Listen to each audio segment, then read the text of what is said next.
చార్మినార్ వద్దనున్న గుల్జార్ హౌస్ ఘటనపై 5 డీజీ నాగిరెడ్డి స్పందించారు. విద్యుత్ ఘాతం వల్లే గుల్జార్ హౌస్ చౌరస్తా సమీపంలోని ఒక భవనంలో అగ్ని ప్రమాదం జరిగిందని అగ్నిమాపక శాఖ డీజీ నాగిరెడ్డి తెలిపారు. ప్రమాదం సమయంలో 3 మృతి చెందారని, ఆ తర్వాత ఆసుపత్రిలో చికిత్స పొందుతూ 14 మంది మృతి చెందినట్లు వెల్లడించారు. ఇక భవనంలో విద్యుత్ సరఫరాకు సంబంధించిన మెయిన్ వద్ద నిత్యం విద్యుత్ ఘాతం జరుగుతుందని కార్మికులు చెబుతున్నారు. అగ్ని ప్రమాద నివారణకు సంబంధించి ఎటువంటి జాగ్రత్తలు తీసుకోలేదంటున్న ఫైర్ డిపార్ట్మెంట్ డీసీ నాగిరెడ్డితో మా ప్రతినిధి భవిత ఫేస్ టు ఫేస్. ఎప్పుడు మీరు స్పందించారు? ఇక్కడ ఉన్నటువంటి వాళ్ళు వెంటనే స్పందించి ఉంటే ఇంత ప్రమాదం జరుగుండేది కాదని చెప్పేసి కొన్ని కంప్లైంట్ చేశారు. కిషన్ రెడ్డికి ఎట్లా చూస్తారు sir? As an SOP, fire department dispatch fire engines within 1 minute. Okay. Fire call రాగానే 1 నిమిషంలోనే ఫైర్ ఇంజిన్ స్టార్ట్ అవుతుంది. అదేవిధంగా ఈరోజు కూడా 6:16 నిమిషాలకి ఫైర్ కాల్ వచ్చింది కంట్రోల్ రూమ్కి. ఇమీడియట్గా వితిన్ 1 మినిట్ మొగల్పురాకు సంబంధించినటువంటి ఫైర్ ఇంజిన్ని డిస్పాచ్ చేయడం జరిగింది. దాంతోపాటే మిగతా ఫైర్ ఇంజిన్స్ కూడా వచ్చినాయి. ఇక్కడికి వచ్చేసరికి ఇక్కడ ఉన్నటువంటి ప్రజలు కొంత లోపలికి ఎంటర్ కావడం జరిగింది. సో వాళ్ళనందరినీ బయటికి తీసి లోపల ఉన్నటువంటి ప్రజల్ని కూడా ఎవరైతే ఇన్మేట్స్ ఉన్నారో వాళ్ళని సేవ్ చేయడానికి ప్రయత్నం చేసినాము. దాంతోపాటే 2nd ఫ్లోర్లో ఉన్నటువంటి 4 కూడా నిత్యం ద్వారా కిందికి వచ్చారు. మొత్తం ఎంతమంది ఉన్నారు? అందరు ఈ ప్రాంతం చెందిన వాళ్ళని ఎక్కడి నుంచి వచ్చింటారు? టోటల్ 21 మంది ఉన్నారని వాళ్ళ రిలేటివ్స్ చెప్తున్నారు. అందులో 4 సర్వైవ్ అయ్యారు. 17 మందిని హాస్పిటల్ పంపించడం జరిగింది. అందరూ కూడా అన్నదమ్ముల పిల్లలకు సంబంధించినటువంటి వాళ్ళు.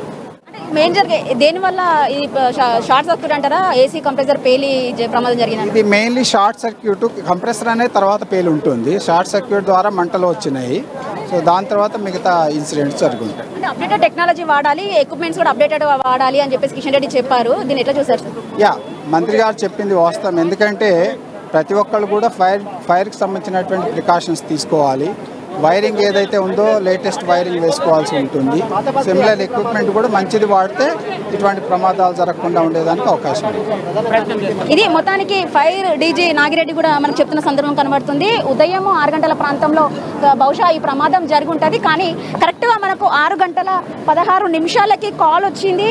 వెంటనే 1 మినిట్లో మేము స్పందించాము, ఇక్కడికి చేరుకున్నాము.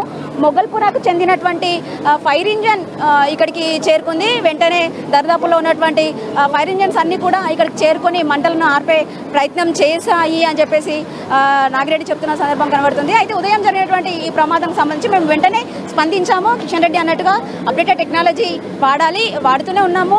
ఎక్కడికక్కడ కూడా మేము ఎవరికి వాళ్ళ సంబంధించినటువంటి శిక్షణ కూడా కంప్లీట్ చేస్తూనే ఉన్నాము అని చెప్పేసి వాళ్ళు చెప్తున్నారు. అయితే ఉదయం జరిగినటువంటి ఈ సంఘటనలో మనం చూసినట్లయితే ఆ బిల్డింగ్ మొత్తం కూడా కింద కమర్షియల్ స్పేస్, పైన ఫ్యామిలీస్ ఉంటాయి. అయితే రీసెంట్గా ఉన్నటువంటి స్పేస్ కూడా కొంచెం రెనోవేటెడ్ చేశారంట.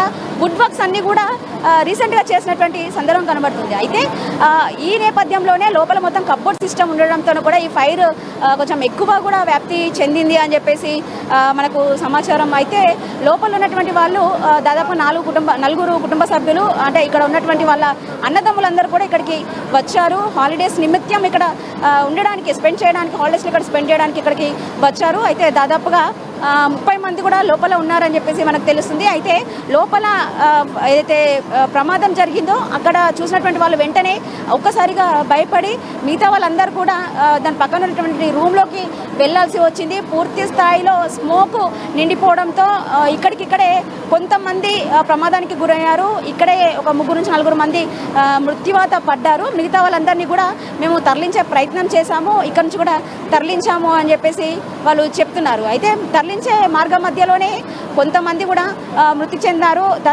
దాదాపుగా మృతుల్లో చిన్నారులే ఎక్కువగా ఉన్నారు అని చెప్పేసి కూడా వాళ్ళు చెప్తున్న సందర్భం అయితే కనబడుతుంది. అయితే ఇప్పటికే పూర్తి స్థాయిలో ప్రధాని కూడా స్పందించారు. ఇప్పటికే ఎక్స్గ్రేషియా కూడా ప్రకటించారు. మృతుల కుటుంబాలకి 2 లక్షల ఎక్స్గ్రేషియా ప్రకటించారు. అంతేకాకుండా క్షతగాత్రులకి కూడా 50,000 ప్రకటించిన సందర్భం కనబడుతుంది. అయితే మొత్తానికి మనం చూసినట్లయితే దాదాపుగా 17 మంది మృతి చెందారు. అందులో వాళ్ళ పేర్లు మనం చూసినట్లయితే దాదాపుగా ఇరాజ్ 2 ఇయర్స్, ఆరుషి 3 సంవత్సరాల గర్ల్, అంతేకాకుండా రిషబ్ 4 ఇయర్స్, అనియా 3 ఇయర్స్ గర్ల్, ఇదే 4 ఇయర్స్ బాయ్, ప్రీతమ్ 1.5 ఇయర్ అంట, అంతేకాకుండా Priyansh 4 years, Ursha 35 years, Pankaj 36 years, Rajni 32 years, Prahlad 70 years, Munni 70+, Sheetal 35 years, Abhishek 31 years, Sumitra 60+ years, Rajendra 65+ years,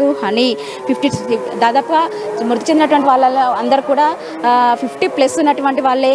అందులో దాదాపుగా 3 మహిళలు ఉండగా మిగతా వాళ్ళందరూ కూడా పురుషులు. అంతేకాకుండా 8 మంది అంటే పిల్లలుగా తెలుస్తుంది. ఇంకా మిగతా వాళ్ళందరూ కూడా చికిత్స పొందుతున్నారు. వాళ్ళ పరిస్థితి కూడా కొంత విషమంగానే ఉందని చెప్పేసి మనకైతే అందుతున్నటువంటి సమాచారము. మొత్తంగా మనం చూసినట్లయితే ఈ ఘటన జరిగిన వెంటనే మేము స్పందించినప్పటికీ కూడా సహాయక చర్యలు చేపట్టినప్పటికీ కూడా పూర్తి స్థాయిలో స్మోక్ అంతా కమ్ముకుపోవడంతోనే కొంత ఊపిరాడక మరణించినటువంటి వాళ్ళ సంఖ్య ఎక్కువగా ఉంది. ఒకవైపు మంటల్లో చిక్కుకొని కూడా కొంతమందిని కాపాడాము అని చెప్పేసి వాళ్ళు చెప్తున్నారు. అయితే ఒకవైపు అగ్ని ప్రమాదానికి గురైన తర్వాత ఒకవేళ వాళ్ళు బ్రతికినా కూడా లైఫ్ లాంగ్ అంటే ఎంతవరకు సేఫ్ సైడ్ ఉంటారనేది మాత్రం కొంత కష్టంగా చెప్పాల్సిన సందర్భం అయితే ఉంటుంది. ఒకవైపు బతికినప్పటికీ కూడా వాళ్ళ జీవితాంతము విగత జీవుల్లాగా పడిపోవాల్సిన సందర్భం కూడా ఉంటుంది. ఎందుకంటే పార్ట్స్ మొత్తం కూడా లోపల మొత్తం కూడా ఆ వేడికే ఎక్కువగా మనకు ఖరాబ్ అయిపోయి ఉంటాయి. అయితే ఒకవైపు బ్రతికినా కూడా వాళ్ళు మిగిలి ఉన్న అంటే వాళ్ళలాగా పడిపోవాల్సిన సందర్భం అయితే ఉంటుంది. చూద్దాం. ఉదయం అయితే ఘటన జరిగిన తర్వాత వెంటనే స్పందించాము. దాదాపుగా 10 అంబులెన్స్లు ఇక్కడ ఉన్నాయి. ఒక్కొక్కరిగా రక్షిస్తూనే వాళ్ళను హాస్పిటల్లో చేర్చాము అని చెప్పేసి ఇక్కడికి వచ్చినటువంటి వాళ్ళు చెప్తున్నారు. మొత్తంగా మనం చూసినట్లయితే స్పేస్ తక్కువగా ఉండడము, ఈ ఒకే రూమ్లో ఎక్కువ కొత్తగా రెనోవేషన్ చేసిన తర్వాత, వుడ్ వర్క్స్ చేసిన తర్వాత తొందరగా మంటలు వ్యాప్తి చెందడానికి ఇది తోడైంది అని చెప్పేసి వాళ్ళు చెప్తున్నారు. షార్ట్ సర్క్యూట్ అని ఒకరైతే షార్ట్ సర్క్యూట్ అని చెప్తున్నారు, మరొకరు మాత్రం ఏసీ కంప్రెసర్ పేలి ఈ ప్రమాదం జరిగింది అని చెప్తున్నారు. పూర్తి స్థాయిలో మనకైతే ఇంకా అధికారికంగా అంటే విచారణ చేపట్టిన తర్వాత మనకు ఇన్ఫర్మేషన్ అయితే రావాల్సి ఉంటుంది.